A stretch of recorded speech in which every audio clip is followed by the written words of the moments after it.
जंग आज़ादी की एक अहम घटना जिसका जिक्र जुबां पर ना आए तो स्वतंत्रता संघर्ष की कहानी अधूरी लगती है। ठीक उसी तरह अगर इस घटना के बिना क्रांतिकारियों की वीर गाथा बयां की जाए तो ये बिल्कुल वैसा ही होगा जैसे बिना बुनियाद के इमारत खड़ी कर देना। इतिहास के पन्नों से लेकर जंग आज़ादी के सफर तक हर जगह इस घटना की चर्चा होती है, जिसका नाम है काकोरी कांड, जिसे अब यूपी सरकार ने काकोरी ट्रेन एक्शन की संज्ञा दे दी है। 9 अगस्त 1925 शाहजहांपुर से लखनऊ आ रही एक ट्रेन काकोरी में रुकी। ट्रेन में यहाँ से इक्का दुक्का यात्रियों के साथ तीनों नौजवान शख्स सवार हुए। काकोरी से ट्रेन कुछ ही दूर चली कि इन तीनों नौजवानों ने ट्रेन रुकवा दी। यहाँ इनके बाकी साथी पहले से इंतजार कर रहे थे।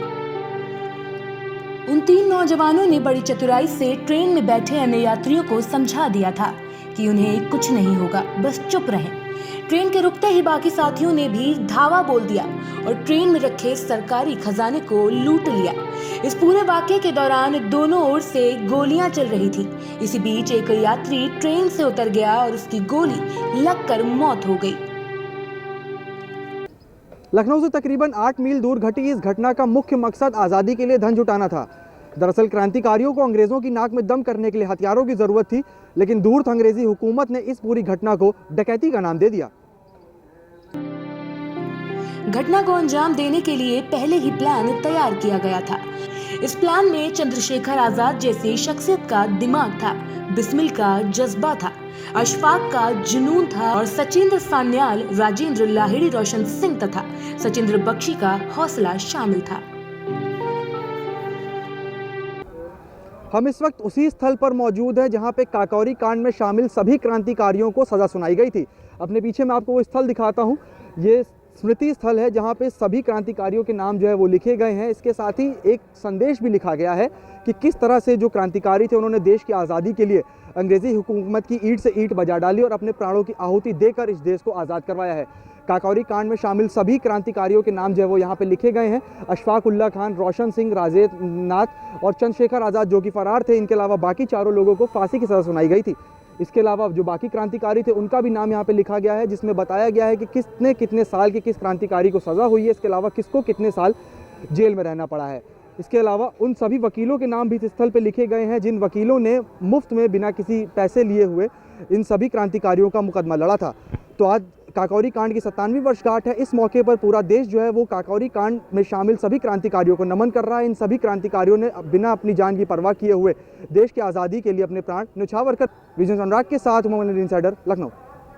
घटना को डकैती करार देने के बाद अंग्रेजों ने इस घटना की जांच बैठा दी। सीआईटी के अफसर हार्टन को जांच में लगा दिया गया।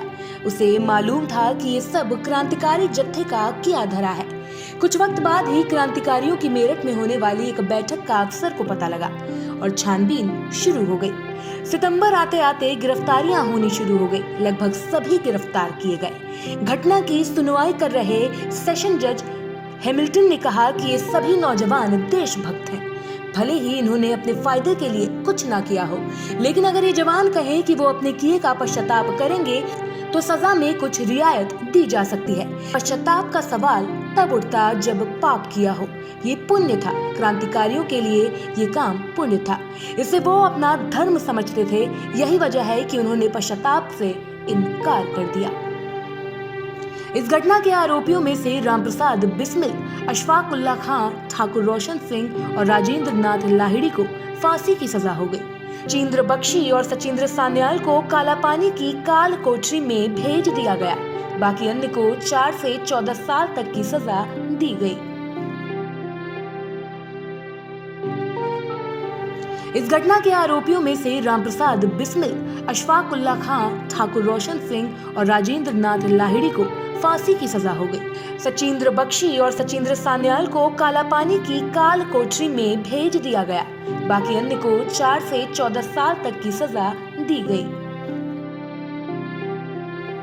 इन आजादी के परवानों की अपनी ही धुन थी। कहा जाता है कि अशफाक फांसी से एक दिन पहले अपने बाल सही कर रहे थे। तब उन्होंने साथी से कहा था कि कल मेरी शादी है। फांसी की ओर जाने से पहले अशफाक उल्लाह खान ने शेर भी पढ़ा, फना है हम सब के लिए, हम पे कुछ नहीं मौकूफ, वक़ा है एक फ़कत जाने किब्रिया के लिए। इसके अलावा उन्होंने कहा, तंग आकर हम उनके जुल्म से बेदाद से चल दिए सुए अदम जिंदाने फैजाबाद से। ये इसलिए क्योंकि उन्हें फैजाबाद की जेल में ही फांसी दी गई थी। अशफाकुल्ला खां से इतर जब राम प्रसाद बिस्मिल को 19 की शाम को फांसी दी गई, तब वो बड़े जोर से वंदे मातरम और भारत माता की जय के नारे लगाने लगे और कहा, मालिक तेरी रजा रहे और तू ही तू रहे, बाकी न मैं रहूं न मेरी आरज़ू रहे, जब तक कि तन में जान रगों में लहू रहे, तेरी ही जिक्र यार तेरी ही जुस्तजू रहे। इसके अलावा तख्त पहुंचकर इस सरफरोश ने जो कहा वो आज भी फिजाओं में गूंजता है। अब ना अहले वलवले हैं और ना अरमानों की भीड़, एक मिट जाने की हसरत अब दिले बिस्मिल में है। आज हम आजादी के अमृतकाल में चल रहे हैं और देश के 75वें स्वतंत्रता दिवस को मनाने की तैयारी कर रहे हैं। लेकिन उससे पहले अगर देश के वीर सपूतों को, इन क्रांति वीरों को याद न किया जाए, इनका जिक्र न किया जाए, तो ये आजादी और आजादी के जिक्र के लिए बेईमानी होगा। फिलहाल के लिए इतना ही। डेली इंसाइडर की पूरी टीम की ओर से इन क्रांति वीरों को शत-शत